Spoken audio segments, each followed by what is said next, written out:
అందరికీ నమస్కారం. వీడియో చూసే ముందు జై శ్రీకృష్ణ అని కమెంట్ చేయండి. అలాగే వీడియోని ఒక లైక్ చేసి మా ఛానల్ని సబ్స్క్రైబ్ చేసుకోండి.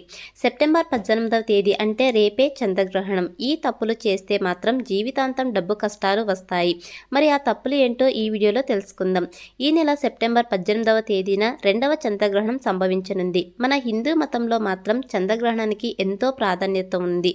చంద్రగ్రహణం నాడు చేసే కొన్ని తప్పుల వల్ల మన జాతకంలో ఏలినాటి శనిదోష ఏర్పడతాయి.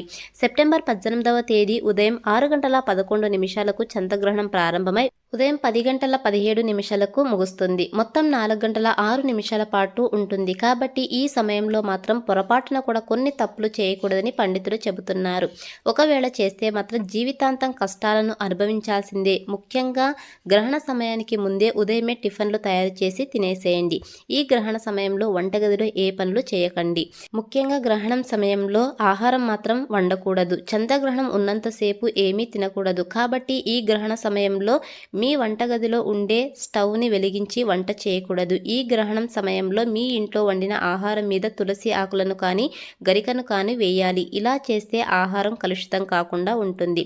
అలాగే గ్రహణ సమయంలో బట్టలను ఉతకకూడదు. అలాగే చంద్రగ్రహణం సమయంలో జుట్టు కత్తిరించుకోవడం, గోర్లు కత్తిరించడం చేయకూడదు. ఇంట్లో ఎవరితోనూ గొడవ పడకండి. ఎందుకంటే గ్రహణ సమయంలో ఇంట్లో వివాదాలు జరిగితే మీ ఇంటికి అరిష్టాలు సంభవిస్తాయి. కాబట్టి గ్రహణ సమయంలో కోపానికి దూరంగా ఉండండి. అలాగే మీ పూజ గదిని మూసేయాలి. పూజ గదిలో ఉండే దేవుని విగ్రహాలను పొరపాటున కూడా ముట్టుకోకూడదు. అలాగే ఈ గ్రహణ సమయంలో ఆలయాలకు వెళ్ళకూడదు. మీ ఇంట్లో ఉన్న తులసి మొక్కను కూడా తాకకుండా జాగ్రత్త పడాలి. అలాగే చంద్రగ్రహణ సమయంలో కత్తులను ఉపయోగించకూడదు. ఇంట్లో ఉన్న ప్రతి ఒక్కరూ చంద్రగ్రహణానికి ముందు అలాగే గ్రహణం వదిలిన తర్వాత ఖచ్చితంగా తలస్నానం చేయాలి. మీరు స్నానం చేసేటప్పుడు నీటిలో కొంచెం పసుపు వేసుకొని తలస్నానం చేయండి. ఇలా చేస్తే మీ జాతకంలో దోషాలన్నీ తొలగిపోతాయి. గ్రహణం పూర్తయిన తర్వాత వెంటనే తలస్నానం చేసి ఇల్లంతా శుభ్రం చేసుకోవాలి. ఇంటిని తుడిచేటప్పుడు నీటిలో కొంచెం కళ్ళుప్పును వేసి ఇంటిని తుడిస్తే మీ ఇంటికున్న దరిద్రం మొత్తం తొలగిపోతుంది. ఈ గ్రహణం రోజున ఇంటిని తుడవకపోతే మీ ఇంట్లో దరిద్ర దేవత తిష్ట వేసుకుంటుంది. అలాగే ఇల్లంతా పసుపు నీళ్లు చల్లుకోవాలి. ముఖ్యంగా ఈ గ్రహణ సమయంలో భార్యాభర్తలు కలవకూడదు. మీకున్న డబ్బు సమస్యలన్నీ తొలగిపోవాలంటే ఈ చంద్రగ్రహణం రోజున సాయంత్రం సమయంలో మీ పూజ గదిలో ఆవు నెయ్యి దీపాన్ని వెలిగించి దేవునికి పూజ చేస్తే ఆర్థిక కష్టాలన్నీ తీరిపోతాయి. అలాగే గ్రహణం సమయంలో ఇంటి ముందు ముగ్గు వేయకూడదు. ఎందుకంటే గ్రహణం రోజున ఇంటి ముందు ముగ్గు వేస్తే ఇంట్లోకి చెడు శక్తులు ఆకర్షిస్తాయని నమ్మకం. కాబట్టి గ్రహణం రోజున ముగ్గు వేయడం అంత మంచిది కాదు. గ్రహణం పూర్తయిన తర్వాత ముగ్గు వేసుకోవచ్చు. అలాగే ఈ రోజున ఇంట్లో శుభకార్యాలు చేయకూడదు. మీ ఇంట్లో తులసి మొక్క ఉంటే గ్రహణం పూర్తయిన తర్వాత తులసి మొక్క పైన పసుపు నీళ్లు చల్లి శుద్ధి చేయాలి. అలాగే పూజ గదిలో కూడా పసుపు నీళ్లు చల్లి దేవుని పటాలను శుభ్రం చేసుకోవాలి.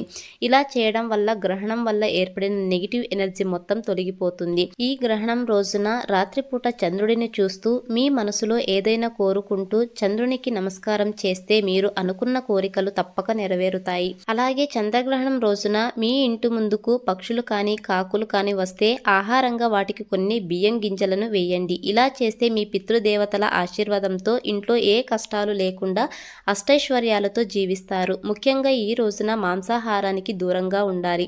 మాంసాహారం తింటే మాత్రం జీవితాంతం డబ్బు కష్టాలు రావచ్చు. అలాగే ఈ గ్రహణం రోజున మీరు తినే ఆహారంలో ఉల్లిపాయ మరియు వెల్లుల్లి లేకుండా జాగ్రత్త పడాలి. ఎందుకంటే గ్రహణం రోజున ఉల్లిపాయ అలాగే వెల్లుల్లిని తినకూడదు. ఈ గ్రహణం ఏర్పడిన తర్వాత రోజు నుండి కొన్ని రాశుల వారికి బాగా కలిసి వస్తుంది. మరికొన్ని రాశుల వారికి దురదృష్టం కలిగే అవకాశాలు ఉన్నాయి. వృషభం, సింహం, ధనస్సు, మకర రాశి వారికి అద్భుతమైన ఫలితాలను పొందుతారు. అలాగే కర్కటం, కన్య, మేషం, మిథునం, కుంభ, రుచికం, మీన రాశులకు మాత్రం వ్యతిరేక ఫలితాలు రాబోతున్నాయి. ఈ గ్రహణ సమయంలో చంద్రబీజ మంత్రాన్ని చదివితే మీ ఇంట్లో ఉన్న డబ్బు కష్టాలన్నీ తీరిపోతాయి.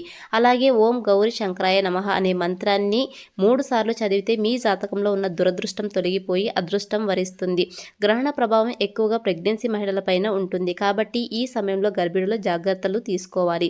మనలో చాలామంది తమ ఇంటి ముందు గుమ్మడికాయలు అలాగే దిష్టి యంత్రాలను కట్టుకుంటారు. అయితే గ్రహణ సమయంలో మాత్రం మన ఇంటి ముందు ఉన్న దిష్టి యంత్రాలకు శక్తి నశిస్తుంది. కాబట్టి గ్రహణం పూర్తయిన తర్వాత మీ ఇంటికి కట్టిన గుమ్మడికాయను కానీ దిష్టి యంత్రాలను తీసేసి కొత్తవి కట్టుకుంటే మంచిది. అలాగే ఈ గ్రహణ సమయంలో ఇంట్లో ఉన్న ఆడవారు కంటతడి పెట్టకూడదు. ఈ రోజున ఆడవాళ్ళు కంటతడి పెడితే మీ ఇంట్లో సంపద నిలవదు, డబ్బు నీళ్లలాగా ఖర్చయిపోతుంది. అలాగే ఈ రోజున ఎవరికి అప్పు ఇవ్వకూడదు. గ్రహణ సమయంలో ఓం నమో నారాయణ అనే మంత్రాన్ని 108 సార్లు జపిస్తే మీ జీవితంలో ఉన్న కష్టాలన్నీ తొలగిపోతాయి. ఎవరైతే లక్ష్మీదేవి అనుగ్రహం వల్ల జీవితంలో బాగా డబ్బు సంపాదించాలని అనుకుంటారో అలాంటి వారు చంద్రగ్రహణం సమయంలో గోమాతకు పచ్చిగడ్డిని తినిపిస్తే ముక్కోటి దేవతల ఆశీర్వాదంతో మీ సంపద విపరీతంగా పెరుగుతుంది. ఈ గ్రహణం సమయంలో రాహుకేతువుల ప్రభావం మనుషులపైన ఎక్కువగా ఉంటుంది. అలాగే ఈ గ్రహణం రోజుల్లో నలుపు వస్త్రాలను ధరించకూడదు. ఎవరైనా తీవ్ర అనారోగ్య సమస్యలతో బాధపడుతుంటారో అలాంటి వారు ఈ గ్రహణ సమయంలో శివునికి ఇష్టమైన మహామృత్యుంజయ మంత్రం జపిస్తే అనారోగ్య సమస్యలన్నీ తొలగిపోతాయి. చంద్రగ్రహణం ముగిసిన తర్వాత నల్ల నువ్వులు, ఆవాలు, గోధుమలు, పంచదార, తెల్లని వస్త్రాలు వీటిలో ఏదో ఒక వస్తువును పేదవారికి దానం చేస్తే చాలా మంచిది. చూసారు కదండి చంద్రగ్రహణం రోజు ఎలాంటి తప్పులు చేయకూడదో. మరి మా వీడియో కనుక మీకు నచ్చినట్లయితే లైక్ చేయండి, షేర్ చేయండి, మన ఛానల్ను సబ్స్క్రైబ్ చేసుకోండి. వీడియో చూసినందుకు ధన్యవాదాలు.